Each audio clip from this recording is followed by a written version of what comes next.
Good morning students. நாம் இந்த வீடியோவில் சாப்டர் 3 எக்ஸசைஸ் நம்பர் 8 பார்க்க போகிறோம். ஸோ எக்ஸசைஸ் நம்பர் 8 பொறுத்த வரைக்கும் ஒரு பேலன்ஸ் ஷீட் ஒன்று கொடுத்துருக்காங்க. அதை கொடுத்துட்டு இன்ட்ரெஸ்ட் ஆன் கேபிட்டலை வந்து கால்குலேட் பண்ண சொல்லியிருக்காங்க. ரைட், இது வரைக்கும் நம்ம போட்ட சம்மில் வந்து பார்த்தீங்க அப்படின்னா இன்ட்ரெஸ்ட் ஆன் கேபிட்டல் நம்ம கொடுக்குறதா இருந்தால் ஓப்பனிங் கேபிட்டல் கொடுக்கலாம், அடிஷ்னல் கேபிட்டல் கொடுக்கலாம். இன்ட்ரெஸ்ட் ஆன் கேபிட்டலை இன்ட்ரெஸ்ட் கொடுக்குறதா இருந்தால் ஒன்று ஓப்பனிங் கேபிட்டல் கொடுக்கணும், இல்லைனா அடிஷ்னல் கேபிட்டல் கொடுக்கணும். க்ளோசிங் கேபிட்டல் கிடையாது. இன்ட்ரெஸ்ட் கொடுத்ததுக்கப்புறம் இருக்க கேபிட்டல் தான் க்ளோசிங் கேபிட்டல். க்ளோசிங் கேபிட்டல் கொடுக்கக்கூடாது. ஒன்று ஓப்பனிங் கேபிட்டல் கால்குலேட் பண்ணலாம், இல்லைனா அடிஷ்னலுக்கு பண்ணலாம். சரி, இது ஏன் இப்போ இந்த பேசுகிறோம் அப்படின்னா இந்த கணக்கில் க்ளோசிங் கேபிட்டல் தான் கொடுத்துருக்காங்க. க்ளோசிங் கேபிட்டல் தான் கொடுத்துருக்காங்கன்னு எப்படி சொல்கிறீங்க அப்படின்னா நல்லா படிக்கிறேன், கேட்டுக்கு. From the following balance sheets of Sudha and Subha and Sudha who share profits and losses in 2:3 calculate interest on capital at 5% per annum for the year ending 31st December 2018. 31st December 2018. சரி, நல்லா கவனிங்க. For the year ending 31st December 2018. அப்போனா 31st Decemberல year end ஆகுது. Year என்ன, close ஆகுது. Closing date 31/12/2018. Balance sheet பாருங்கள். Balance sheet as on 31st December 2018. Year end ஆகிறதும் 31st December 2018. பேலன்ஸ் ஷீட் இருக்கிறதும் 31st December 2018. அப்போ க்ளோசிங் டேட்டில் இருக்கக்கூடிய பேலன்ஸு இது. பேலன்ஸை க்ளோசிங் பேலன்ஸ் ஷீட். அப்போ அதுக்குள்ளே இருக்கக்கூடிய கேபிட்டல், க்ளோசிங் டேட்டில் இருக்கக்கூடிய கேபிட்டல் என்னவா இருக்கும்? க்ளோசிங் கேபிட்டலாக தான் இருக்கும். ஆனால் நமக்கு க்ளோசிங் கேபிட்டலுக்கு இன்ட்ரெஸ்ட் ஆன் கேபிட்டல் கிடையாது. எது போடலாம்? ஓப்பனிங் கேபிட்டல் போடலாம், அடிஷ்னல் கேபிட்டல் போடலாம். அப்போ இதுக்கு இன்ட்ரெஸ்ட் ஆன் கேபிட்டல் கொடுக்க முடியாதா? கொடுக்கலாம். ஓப்பனிங் கேபிட்டல் நாமளே ஃபைண்ட் அவுட் பண்ணணும். நம்ம ஃபஸ்ட்டு சாப்டரில் படித்தோம் இல்லையா, statement of profit or loss படிக்கும்போது இந்த மிஸ்ஸிங் ஃபிகர்ஸ்லாம் கால்குலேட் பண்ணுவோம் இல்லையா, அந்த மாதிரி நாம் ஓப்பனிங் கேபிட்டலை கண்டுபிடிக்கணும். சரியா? ரைட். அப்போ நாம் ஃபஸ்ட்டு ப்ராசஸ் வந்து என்ன அப்படின்னு சொன்னால் ஓப்பனிங் கேபிட்டலை கண்டுபிடிக்கிறது தான். சரிங்களா? ரைட். ஓப்பனிங் கேபிட்டலை வந்து நாம் எப்படி கண்டுபிடிக்க போகிறோம்? சரி, அது ஒரு பக்கம் இருக்கட்டும். ஓப்பனிங் கேபிட்டல் கண்டுபிடிக்கிறதுக்கான ஃபார்மெட்டை நான் இங்கே எழுதிடுறேன். அதுக்கான கால்குலேஷனும் வந்து சைட் பை சைட் பண்ணிட்டு வரும். சரியா? ரைட். இப்போ முதல் நமக்கான டாஸ்க் என்ன அப்படின்னு சொன்னாக்கா, ஃபஸ்ட்டு ஓப்பனிங் கேபிட்டல் கண்டுபிடிக்க போகிறோம். இப்போ டாபிக் வந்து நமக்கு இங்கே என்ன எழுத போகிறோம்? Opening capital.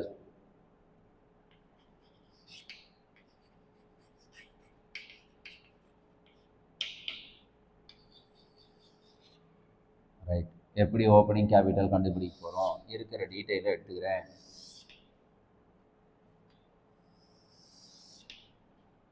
எடுத்துக்கிட்டு காலம் பிரிச்சுக்கிறேன். Particulars, first partner, second partner. இதை வந்து என்ன எழுதுகிறோம் அப்படின்னு சொன்னால் பர்டிகுலர்ஸ் காலம். இது வரைக்கும் நாம் என்ன பர்டிகுலர்ஸ் யூஸ் பண்ணோமோ அதே தான் இங்கே. ஃபஸ்ட்டு பார்ட்னருடைய பேர் என்ன அப்படின்னு சொன்னால் சுபா. சுபா, சுதா. ரைட். ஃபஸ்ட்டு நம்ம கையில் என்ன இருக்குது? பேலன்ஸ் ஷீட் படித்த உடனே தெரியுது நமக்கு க்ளோசிங் கேபிட்டல் தான் இருக்குது. கேபிட்டல் அதான் பேலன்ஸ் ஷீட் வந்து க்ளோசிங் டேட்டில் இருக்கிறதுனால அது க்ளோசிங் கேபிட்டல். க்ளோசிங் கேபிட்டல் எவ்வளோ இருக்குது அப்படின்னு சொன்னால் 40/60 இருக்குது. இவங்களுக்கு வந்து 40,000 இருக்குது, இவங்களுக்கு வந்து 60,000 இருக்குது. க்ளோசிங் கேபிட்டல் ப்ளஸ் இதில் வந்து என்ன பண்ணுற அப்படின்னு சொன்னால் ட்ராயிங்ஸை வந்து எடுத்துக்கிறேன். ட்ராயிங்ஸை ஆட் பண்ணுறேன். ட்ராயிங்ஸ் பாருங்கள், கீழே கொடுத்துருப்பாருங்க. drawings of the Subha and Sudha during the year were 8,000, 10,000. மொதல் ஆளுக்கு வந்து 8,000, ரெண்டாவது ஆளுக்கு வந்து 10,000. இதை மொத்தமாக கம்ப்ளீட்டாக க்ளோஸ் பண்ணுறேன். க்ளோஸ் பண்ணால் இதை ப்ளஸ் பண்ண சொல்லியிருக்கோம் பாருங்கள், க்ளோசிங் கேபிட்டலோட இதை ப்ளஸ் பண்ண சொல்லியிருக்கோம். அப்போ 40 + 8 48, 60 + 10 70,000. க்ளோசிங் கேபிட்டலோட ட்ராயிங்ஸ் ஆட் பண்ணி போட்டாச்சு. 40 + 8 48, 60 + 10 70,000 எடுத்துகிட்டு வந்தாச்சு. ரைட். இதுக்கப்புறம் என்ன பண்ண போகிறோம் அப்படின்னு சொன்னால், அடிஷ்னல் கேபிட்டல் இருந்தால் லெஸ் பண்ண போகிறோம். Additional capital less. இது ஃபஸ்ட்டு கணக்குன்றதுனால ஃபார்மெட்டை ஃபுல்லாக அப்படியே யூட்டிலைஸ் பண்ணிக்கிறேன் நான். அடிஷ்னல் கேபிட்டல் வந்து படிக்கிறோம் நாம். அடிஷ்னல் கேபிட்டல் இல்லை, அடிஷ்னல் கேபிட்டலே இல்லை. அப்போ என்ன பண்ணுறோம் அப்படின்னு சொன்னால், அடிஷ்னல் கேபிட்டலை இல்லைன்னா நில்லுன்னு போட்டுக்கிறோம். அப்போது என்ன ஆன்சர் வந்து பாரு, அதே 48,000, அதே 70,000. ஏன்னா அடிஷனல் தான் எதுவுமே இல்லைல்ல. இப்போ 48ல் ஒன்றுமே போடலனா அதே 48, 78ல் ஒன்றுமே போடலனா அதே 70,000. ரைட். இதிலிருந்து இங்கே என்ன பண்ணுறோம் அப்படின்னு சொன்னால், அடுத்து profit already credited. Profit already கிரெடிட்டடை வந்து மைனஸ் பண்ண போகிறோம். Minus profit already credited. Sir profit already கிரெடிட்டட்னா என்ன சார்? அதுக்கு ஒரு கேல்குலேஷன் போடுறேன். Profit already credited is equal to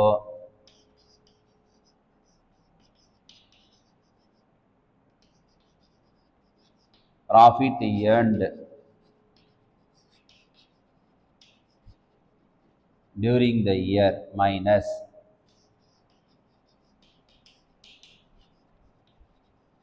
profit and loss appropriation account. Profit already credited profit earned during the year profit and loss appropriation account minus பண்ணணும். Sir profit and loss appropriation அக்கௌண்ட்டை minus பண்ணணும்னா, profit and loss appropriation அக்கௌண்ட்டை minus பண்ணணும் அப்படின்னு சொன்னால், profit and loss appropriation account எங்கே இருக்கும் அப்படின்னு சொன்னால் பேலன்ஸ் ஷீட்டில் இருக்கும். எங்கே இருக்கும்? பேலன்ஸ் ஷீட்டில். இப்போ பார்க்குறோம் profit earned during the year. சம்மில் கடைசியாக கொடுத்துருக்காங்க பாருங்கள், profit earned during the year 30,000. profit earned during the year 30,000. profit and loss appropriation account இல்லை. அப்போ profit already credited 30,000. profit already credited 30,000. But இங்கே எத்தனை பேர் இருக்காங்க? சுபா அண்ட் சுதா 2 பேர் இருக்காங்க. அப்போ ஒவ்வொரு ஆளுக்கு எவ்வளோ அப்படிங்கிறத நாம் பார்த்துக்கணும். சுபாவுக்கு இந்த 30,000ல் வந்து ஷேர் இருக்குது. அண்ட் தென் சுதாவுக்கும் 30,000ல் ஷேர் இருக்குது. அது எவ்வளவு? இவருக்கும் 30,000ல் ஷேர் இருக்குது, இவருக்கும் 30,000ல் ஷேர் இருக்குது. இப்போ படிங்க, கொஸ்டினை படிங்க. முதல்ல இங்கே கொடுத்துருக்காங்க பாருங்க, from the following balance sheet of Subha and Sudha who share profit and losses in 2:3. என்ன ரேஷியோவில் வந்து அவங்க ஷேர் பண்ணிக்கிறாங்க? 2:3ல் வந்து ஷேர் பண்ணிக்கிறாங்க. அவங்களுடைய ப்ராஃபிட்டை 2:3ல் ஷேர் பண்ணிக்கிறாங்க. கவனிச்சிங்க, 2:3, 2 3 5. அப்போ 2/5 3/5. மொதல் ஆளுக்கு வந்து 2/5, ரெண்டாவது ஆளுக்கு வந்து 3/5. சரியா? ரைட்.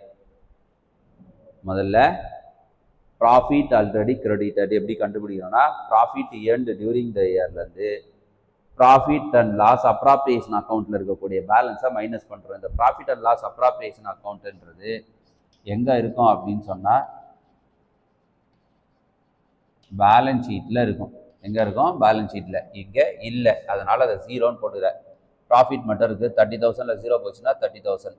30,000 அப்படியே எடுத்து ஒருத்தருக்கும் 30,000 போடோட அந்த 30,000ல சுபாய் எவ்வளோ இன்னும் கிரெடிட் பண்ணியிருக்காங்க, சுபாய் என்ன எவ்வளோ கிரெடிட் பண்ணியிருக்காங்க, சுதா எவ்வளோ கிரெடிட் பண்ணியிருக்காங்க, எவ்வளோ டிஸ்ட்ரிபியூட் பண்ணிட்டு இருக்காங்க ஏற்கனவே அப்படின்னா அவங்க ப்ராஃபிட் ஷேரால் இந்த ப்ராஃபிட் ஆல்ரெடி கிரெடிட்டதை பிரிக்கணும்.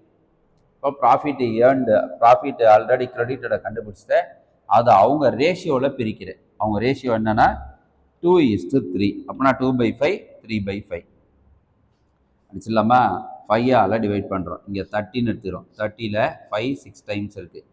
6 5s are 30. அப்போ ரிமைனிங் 30 மேலே போட்டுக்கிறேன்.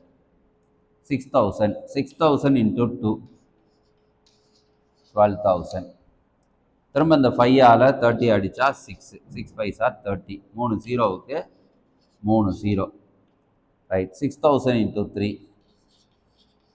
18,000. சரியா? ஸோ 30,000ல் சுபா ஏற்கனவே கிரெடிட் பண்ணியிருக்கிறது 12,000, சுதா ஏற்கனவே கிரெடிட் பண்ணி வச்சுருக்கிறது 18,000. அதுதான் கொண்டாந்து இங்கே ஃபில்லப் பண்ண போகிறோம். சரியா? இவர் எவ்வளோ ஃபில்லப் பண்ணியிருக்காருன்னா 12,000, இவர் எவ்வளோ ஃபில்லப் பண்ணியிருக்காரு, என்ன கிரெடிட் பண்ணியிருக்காருன்னா 18,000. இப்போ இந்த ப்ராஃபிட் ஆல்ரெடி கிரெடிட்டடை நான் வந்து மைனஸ் பண்ணுறேன். ப்ராஃபிட் ஆல்ரெடி கிரெடிட்டடை மைனஸ் பண்ணுறேன். அப்படி மைனஸ் பண்ணால் என்ன வருதோ அதுக்கு பேர் தான் ஓப்பனிங் கேபிட்டல். 48ல் 12,000 போச்சுன்னா 36. 70ல் 18,000 போச்சுன்னா 52. என்ன பண்ணிட்டோம்? ஓப்பனிங் கேபிட்டல் கண்டுபிடிச்சிட்டோம். நாம் ஓப்பனிங் கேபிட்டல் கண்டுபிடிச்சாச்சு. சரியா? ரைட். இப்போ கால்குலேஷன் போயிடலாமா? இன்ட்ரெஸ்ட் ஆன் கேபிட்டல் கால்குலேஷன் போயிடலாமா? இப்போ என்ன பண்ணுறோம்? அப்படியே கால்குலேஷன், இன்ட்ரெஸ்ட் ஆன் கேபிட்டலுக்கான கால்குலேஷன். ரைட். இப்போ சொல்கிறேன் பார்த்துங்க. இன்ட்ரெஸ்ட் ஆன் கேபிட்டலுக்கான கால்குலேஷன் சொல்கிறேன், கவனிச்சிக்கிங்க.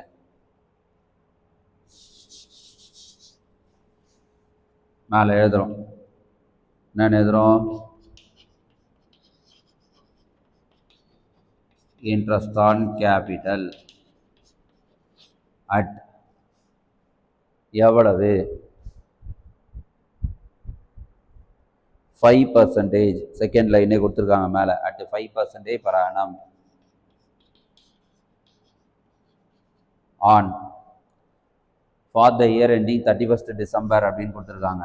on 31/12/2018. ரைட். இதை எழுதிட்டு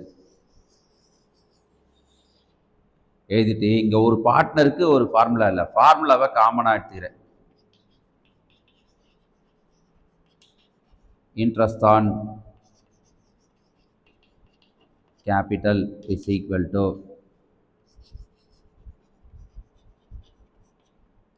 ஏன்னா இங்கே வந்து சுபாவுக்கும் சரி இவங்களுக்கும் சரி ஒரு கேபிட்டல் தான் இருக்குது. அதனால் டைரெக்டாகவே வந்து போட்டுடலாம் நாம். சுதாக்கு எவ்வளவு, சுபாக்கு எவ்வளவு அப்படின்னு சொல்லிட்டு. அதனால் ஃபார்முலா வந்து நான் காமனாக வச்சுக்கிட்டேன். Amount of capital into rate of interest into period of interest. Right. First person யார் அப்படின்னு சொன்னா சுபா. சுபாக்கு என்ன இருக்கு? on opening capital. Opening capital எவ்வளோ? 36,000 இன்ட்டு ரேட் ஆஃப் இன்ட்ரெஸ்ட் நீங்கள் போட்டிருக்கோம் 5/100 இன்ட்டு பீரியட் ஆஃப் இன்ட்ரெஸ்ட். எப்போவுமே ஓப்பனிங் கேபிட்டலுக்கு பீரியட் ஆஃப் இன்ட்ரெஸ்ட் 12/12. அவ்வளோதான். ஓப்பனிங் கேபிட்டல் மட்டும்தான் இருக்குது, அடிஷ்னல் கேபிட்டல் இல்லை. அப்போ சிம்பிள் பண்ணிடலாமா? 2 0க்கு 2 0, 12க்கு 12 கேன்சல் பண்ணியாச்சு. 12க்கு 12 கேன்சல் பண்ணியாச்சு. அப்போது 5 × 360, 5 × 360. இப்போது இங்கே 300னா 5 300 1500, 5 60 5 30, அது ஒரு 300, ஆக மொத்தம் 1800. இவருக்கான அமௌண்ட்டை வந்து 1800. ரைட்.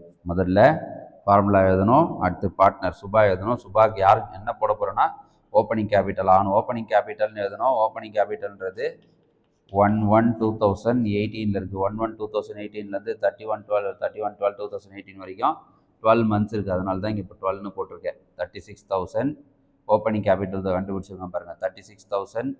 ரேட் ஆஃப் இன்ட்ரெஸ்ட் வந்து 5%, 5/100. பீரியட் ஆஃப் இன்ட்ரெஸ்ட் ஓப்பனிங் கேபிட்டலுமே 12/12 × 1800 போட்டாச்சு. அடுத்தது யார் அப்படின்னு சொன்னால் சுதா. சுதாவும் ஆன் ஓப்பனிங் கேபிட்டல் மட்டும்தான் இருக்குது. அவங்களுடைய ஓப்பனிங் கேபிட்டல் வந்து 52 இருக்குது. கண்டுபிடிச்சிருவாங்க பாருங்கள். 52 × ரேட் ஆஃப் இன்ட்ரெஸ்ட் வந்து 5/100. பீரியட் ஆஃப் இன்ட்ரெஸ்ட் எப்பவுமே ஓப்பனிங் கேபிட்டலுக்கு 12/12. 2 0க்கு 2 0, 12க்கு 12 அடிச்சிடறோம். இப்போ வந்து இங்கே என்ன இருக்குது அப்படின்னு சொன்னால் 520 இருக்குது. ஸோ 520 அப்படின்னு சொன்னால் 5 500 2500, 5 5 25, 2 10, 2600 ரூபாய், 2600. 5 × 520 2600. சரியா? ரைட். ஸோ இப்போ கணக்கு திரும்ப சொல்கிறேன் பார்த்துக்குங்க. நாம் எப்படி ஆரம்பிச்சிருக்கோம் அப்படின்னு சொல்லிட்டு இந்த ஷேப்புக்கு வர்றது தான் ஏற்கனவே நமக்கு தெரியும். இதுக்கு வரணும்னா நம்ம சில வேலைகளை செய்யணும். ஓப்பனிங் கேபிட்டலை கண்டுபிடிக்கணும். பேலன்ஸ் ஷீட் கொடுத்துட்டு உனக்கு இன்ட்ரெஸ்ட் ஆன் கேபிட்டல் கொடுத்துட்டாலே நீ ஓப்பனிங் கேபிட்டல் கண்டுபிடிக்கணும்.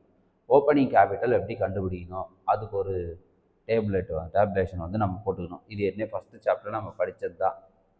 ஓப்பனிங் கேபிட்டல்னு டாபிக் எழுதிக்கிட்டேன். பர்டிகுலர்ஸு அமௌண்ட்டோடைய அமௌண்ட் காலம் சுபாக்கு வச்சுக்கிற, ரெண்டாவது அமௌண்ட்டு காலம் சுதாக்கு வச்சுக்கிற, ஒரு பார்ட்னருக்கு ஒரு அமௌண்ட்டு காலம். பர்டிகுலர்ஸை வந்து என்ன எழுதுறேன்னா க்ளோசிங் கேபிட்டல்லேருந்து ஆரம்பிக்கிறேன். இந்த க்ளோசிங் கேபிட்டல் எங்கே இருக்குன்னா பேலன்ஸ் ஷீட்டில் கேபிட்டல் அக்கௌண்ட்ஸ்னு கொடுத்துருக்காங்க பாருங்கள், அதுதான் க்ளோசிங் கேபிட்டல். க்ளோசிங் கேபிட்டல்னு எழுதி பேலன்ஸ் ஷீட்டில் சுபாக்கு வந்து நமக்கு 40,000 கொடுத்துருக்காங்க, சுதாக்கு வந்து 60,000 கொடுத்துருக்காங்க. அதுதான் இங்கே ஃபில்அப் பண்ணியிருக்கேன். சரியா? மேலே டாபிக் ஓப்பனிங் கேபிட்டல் கண்டுபிடிக்கிறதுனால ஓப்பனிங் டாபிக்னு எழுதிட்டேன், ஃபார்மெட்டை எழுதிட்டேன். க்ளோசிங் கேபிட்டல் எழுதிருக்கு. அதுக்குள்ளே க்ளோசிங் கேபிட்டல் எங்கேருந்து எடுத்துருக்குன்னா பேலன்ஸ் ஷீட்லேருந்து எடுத்துருக்கேன். கேபிட்டல் அக்கௌண்ட்ஸ்னு எழுதிட்டு பாருங்கள் பேலன்ஸ் ஷீட்டில், அதை கொண்டாந்து இங்கே போடுறேன். க்ளோசிங் கேபிட்டல் ப்ளஸ் அது கூட ட்ராயிங்ஸை ஆட் பண்ணுறேன். இந்த ட்ராயிங்ஸ் எங்கே இருக்குது அப்படின்னு சொன்னால் பேலன்ஸ் ஷீட்டுக்கு கீழே கொடுத்துருக்காங்க பாருங்கள். During the year Subha and Sudha வந்து ட்ரா பண்ணியிருக்காங்க அப்படின்னு சொல்லி drawings of Subha and Sudha during the year 8,000 10,000 கொடுத்துருக்காங்க. அப்போ இந்த ட்ராயிங்ஸு பேலன்ஸ் ஷீட்டுக்கு கீழே இருக்குது. இப்போ ப்ளஸ் ட்ராயிங்ஸ் அப்படின்னு போட்டு 8,000 10,000 போடுறேன். அடிஷ்னல் கேபிட்டல், ஸோ இங்கே 8,000 10,000 போட்டேன், ஆட் பண்ணி போட்டேன். 40 + 8 48, 60 + 10 70,000. அதுக்கு அடுத்து இந்த ஆட் பண்ணி வந்த அமௌண்ட்டில் க்ளோசிங் கேபிட்டலோட ட்ராயிங்ஸை ஆட் பண்ணி வந்த அமௌண்ட்லேருந்து அடிஷ்னல் கேபிட்டலை மைனஸ் பண்ணோம். இந்த கணக்கில் அடிஷ்னல் கேபிட்டல் இல்லை. அப்போ அப்படியே அந்த அமௌண்ட் அப்படியே கீழே இறக்கிறேன். இந்த அமௌண்ட்லேருந்து அடிஷ்னல் கேபிட்டலை மைனஸ் பண்ணதுக்கப்புறம் வந்த அமௌண்ட்லேருந்து ப்ராஃபிட் ஆல்ரெடி கிரெடிட்டடை வந்து மைனஸ் பண்ணோம். ப்ராஃபிட் ஆல்ரெடி கிரெடிட்டட்ன்றது என்ன அப்படின்னு சொன்னால் இது வரைக்கும் ஏற்கனவே அவங்க டிஸ்ட்ரிபியூட் பண்ணியிருக்கக்கூடிய ப்ராஃபிட், அதாவது இந்த க்ளோசிங் கேபிட்டலுக்குள்ளே ப்ராஃபிட்டை டிஸ்ட்ரிபியூட் பண்ணியிருந்தால் ஆட் ஆகிட்டு இருக்கும். அப்போ அதை என்ன பண்ணோன்னா மைனஸ் பண்ணணும். மைனஸ் பண்ணால் தான் ஓப்பனிங் கேபிட்டல் தெரியும். அப்போ ப்ராஃபிட் ஆல்ரெடி கிரெடிட்டடுன்றதுக்கு என்ன அப்படின்னு சொன்னால் ப்ராஃபிட் ஆல்ரெடி கிரெடிட்டட்னா என்னன்னா இந்த பிஸ்னஸ் எவ்வளோ ப்ராஃபிட் ஏர்ன் பண்ணியிருக்கு அதை முதல்ல எடுத்துக்கணும். அது எப்பவுமே வெளில கொடுத்துருவாங்க, இங்கேயே கொடுத்துருக்காங்க profit earned during the year, அதை எடுத்துக்கிறோம். அதுலேருந்து ப்ராஃபிட் அண்ட் லாஸ் அப்ராப்ரியேஷன் அக்கௌண்ட்டுடைய பேலன்ஸை மைனஸ் பண்ணும். Profit and loss appropriation account எங்கே இருக்குன்னா பேலன்ஸ் ஷீட்டில் லைபிலிட்டி சைடில் இருக்கும். பேலன்ஸ் ஷீட்டில் லைபிலிட்டி சைடில் இருக்கும். இருந்தால் கொண்டாந்து மைனஸ் பண்ணு. இந்த கணக்கில் இல்லை. Profit earned during the year மட்டும்தான் இருக்குது 30,000, அதை எடுத்து போட்டுனேன். Profit and loss appropriation account இல்லை, அதனால் அது 0ன்னு போட்டுறேன். இப்போ 30,000ல் 0 போச்சுன்னா 30,000. இப்போ ப்ராஃபிட் ஆல்ரெடி கிரெடிட்டட் இருந்தது 30,000, டோட்டலாக 30,000. அப்போ அதில் சுபா எவ்வளோ, சுதா எவ்வளோ, அப்படி வரும்போது தான் இங்கே தான் ப்ராஃபிட் ஷேர் எடுத்துகிட்டு வரணும். அவங்க எந்த ரேஷியோவில் ப்ராஃபிட்டை ஷேர் பண்ணிக்கிறாங்க அந்த ரேஷியோவில் இந்த 30,000 பிரிக்கணும். எந்த ரேஷியோவில் பிரிச்சுக்கிறாங்க அப்படின்னு சொன்னாலும் சுதாவும் 2:3. அப்போனா வந்து 2 + 3 5, 2/5 3/5 அப்படின்னு பிரிச்சுக்கிறாங்க. அப்போ 30,000 × 2/5 சுபாது. 30,000 × 2/5 ஒரு 5 5 6 5 30. இந்த 30ன்னு எடுத்துக்கிறேன். 6 5 30. 3 0 இருக்குது. 3 0 அடித்து மேலே தள்ளிடுறேன். அப்போ 6,000. 6,000 × 2 12,000. அதே தான் இங்கே 30,000 5ஆல் டிவைட் பண்ணால் 6,000. 6,000 × 3 18,000. அப்போது ப்ராஃபிட் ஆல்ரெடி கிரெடிட்டட் சுபாவுக்கு வந்து 12,000, சுதாவுக்கு வந்து 18,000. அதை தான் இங்கே கொண்டாந்து பிரித்து இந்த இடத்துல இந்த ப்ராஃபிட் ஆல்ரெடி கிரெடிட்டட்னு இருக்கு பாரு, அந்த அமௌண்ட்டை போடுறேன். எது அந்த கேல்குலேஷனில் கொண்டாந்ததை கண்டுபிடிச்சதே இங்கே கொண்டாந்து போடுறேன். அப்போ இருக்கக்கூடிய இந்த அட்ஜஸ்டட் கேபிட்டல் வந்து 48லேருந்து ப்ராஃபிட்டை கழிச்சா 48ல் 32 போச்சுன்னா 12 போச்சுன்னா 36, 70ல் 18 போச்சுன்னா 52. இதுக்கு பேர் என்னது? Opening capital. இப்போ ஓப்பனிங் கேபிட்டல் கிடைச்சிருச்சு. சுபாவுக்கு வந்து 36 ஓப்பனிங் கேபிட்டல் இருக்குது, சுதாவுக்கு 52 ஓப்பனிங் கேபிட்டல் இருக்குது. ரெண்டு பேருக்குமே அடிஷ்னல் கேபிட்டல் இல்லை. அப்போது கேல்குலேஷனுக்கு போயிடலாம் நேராக. என்ன போயிடலாம்னா எப்பயும் எழுதுகிற மாதிரி கேல்குலேஷன் எழுதுவோம். Interest on capital at 5% per annum on any டேட்னா 31/12/2018. இது எல்லாமே கொஷின் பேப்பர்லேயே இருக்குது. எழுதிட்டு ஃபார்முலா எழுதுகிறேன். ஃபார்முலா எழுதி பார்ட்னரை ஒவ்வொருத்தராக கீழே எழுதிடுறேன். நான் இல்லை பார்ட்னருடைய பேர் எழுதி ஒவ்வொருத்தருக்கும் ஃபார்முலா எழுதியும் எழுதுகிறான். நான் இங்கே வேலையை மிச்சம் பண்ணுறதுனால இந்த மாதிரி எழுதிட்டேன். Interest on capital is equal to amount of capital into rate of interest into period of interest. இப்போ இங்கே ஓப்பனிங் கேபிட்டல் மட்டும்தான் இருக்குது. சுதாவுடைய opening capital 36, rate of interest 5/100. எப்போவுமே ஓப்பனிங் கேபிட்டலுக்கு வந்து பீரியட் ஆஃப் இன்ட்ரெஸ்ட் 12/12. அப்போது இதை சிம்பிள் பண்ணுறேன். 2 0க்கு 2 0 அடிக்கிறேன். 12க்கு 12 அடித்தாச்சு. அப்போ என்ன இருக்குன்னா 5 × 360. 5 × 360 1800. சரியா? அவ்வளோதான். சுபாவுடைய வேலை முடிஞ்சுது. ஏன்னா ஓப்பனிங் மட்டும்தான் இருக்குது. அடுத்து சுதாவுக்கு போகிறேன். சுதாவுக்கும் பார்த்தீங்கன்னா ஓப்பனிங் கேபிட்டல் மட்டும்தான் இருக்குது. ஸோ சுதாவுடைய ஓப்பனிங் கேபிட்டல் வந்து 52,000 ஃபைண்ட் அவுட் பண்ணியிருக்கேன் பாரு, அது கொண்டாந்து போடுறேன். ரேட் ஆஃப் இன்ட்ரெஸ்ட்டு 5% இதை தான் போடுறேன். பீரியட் ஆஃப் இன்ட்ரெஸ்ட்ன்றது ஓப்பனிங் கேபிட்டல் எப்பவுமே 12/12. அப்போ இதை எப்படி சிம்பிள் பண்ணுறேன் அப்படின்னா 2 0க்கு 2 0. அப்போ 520 × 5. 520 × 5 2600. சரிங்களா? ஓகேவா? ஸோ முதல்ல நான் இந்த ஃபார்மெட்டுக்குள்ளே வரணும். இந்த ஃபார்மெட்டை நல்லா தெரிஞ்சுக்கணும். நம்ம எப்படி closing capital plus drawings minus additional capital minus profit already credited. Profit already credited அப்படின்ற வார்த்தைக்கு என்ன அர்த்தம்னா profit earned during the year minus profit and loss account. அப்படின்னா என்ன அர்த்தம்னா ப்ராஃபிட் ஆல்ரெடி கிரெடிட்டருக்கு பேர் எவ்வளோ ப்ராஃபிட்டை நான் ஏர்ன் பண்ணியிருக்கேன், அதுலேருந்து இன்னும் எவ்வளோ டிஸ்ட்ரிபியூட் பண்ணல, அன்டிஸ்ட்ரிபியூட் ப்ராஃபிட்டை வந்து நான் மைனஸ் பண்ணால் டிஸ்ட்ரிபியூட்டட் ப்ராஃபிட் எனக்கு வந்துடும். டிஸ்ட்ரிபியூட்டட் ப்ராஃபிட் தான் இங்கே கிரெடிட்டட் அப்படின்னு சொல்கிறோம். ஸோ ப்ராஃபிட் ஆல்ரெடி கிரெடிட்டருக்கு தான் இங்கே ஒரு கேல்குலேஷனே போட்டிருக்கேன் நான் பெருசாக. இதை சைடில் போட்டுக்கணும். நம்ம இந்த ஒர்க்கிங் நோட்ஸும் போட்டுக்கணும். இதை போட்டதுக்கப்புறம் தான் இதுக்கு வரணும். ஸோ இது ஸ்டெப் நம்பர் 1 ஓப்பனிங் கேபிட்டல் கண்டுபிடிக்கிறது. அப்புறம் ப்ராஃபிட் ஆல்ரெடி கிரெடிட்டட் கண்டுபிடிக்கும் ஸ்டெப் நம்பர் 2. அதுக்கு அடுத்து தான் ஸ்டெப் நம்பர் 3 தான் வந்து இந்த இன்ட்ரெஸ்ட் ஆன் கேபிட்டலை கண்டுபிடிக்கிறதே வந்து ஸ்டெப் நம்பர் 3 தான். சரிங்களா? ஸோ ரொம்ப சிம்பிளான கணக்கு தான். இதை அழகாக நீங்கள் போடலாம். ஸோ திரும்ப இந்த ஃபார்மேட் சொல்கிறேன் பார்த்துங்க. இது நல்லா ஞாபகம் வச்சுங்க. என்ன படித்ததா க்ளோசிங் கேபிட்டல் ப்ளஸ் ட்ராயிங்ஸை ப்ளஸ் பண்ணி வந்த அமௌண்ட்லேருந்து அடிஷ்னல் கேபிட்டலை மைனஸ் பண்ணணும். அடிஷ்னல் கேபிட்டலை வந்து மைனஸ் பண்ணால் மிச்சம் இருக்கக்கூடிய அமௌண்ட்டில் ப்ராஃபிட் ஆல்ரெடி கிரெடிட்டை மைனஸ் பண்ணணும். ப்ராஃபிட் ஆல்ரெடி கிரெடிட்டை மைனஸ் பண்ணால் மிச்சம் வர்றதுக்கு பேர் தான் வந்து ஓப்பனிங் கேபிட்டல். இந்த ஓப்பனிங் கேபிட்டலுக்கு தான் வந்து நம்ம என்ன பண்ண போகிறோம் அப்படின்னு சொன்னால் இன்ட்ரெஸ்ட் வந்து கால்குலேட் பண்ண போகிறோம். சரிங்களா? ஸோ அதை வச்சு தான் இந்த கால்குலேஷன் போட்டிருக்கேன். புரியுதா? ஸோ முதல்ல இதை போட்டுக்குங்க. முதல்ல இந்த ஃபார்மேட் போடுங்க. அடுத்தது இந்த ப்ராஃபிட் ஆல்ரெடி கிரெடிட்டுக்கான கால்குலேஷன் இதை போட்டிருக்கேன். இந்த கால்குலேஷன் வந்து செகண்டாக போட்டுக்குங்க. இந்த கால்குலேஷன் தேர்டாக நம்ம போட வேண்டியது தான் வந்து இந்த கேல்குலேஷன். ஓகேவா? ரைட். தேங்க்யூ.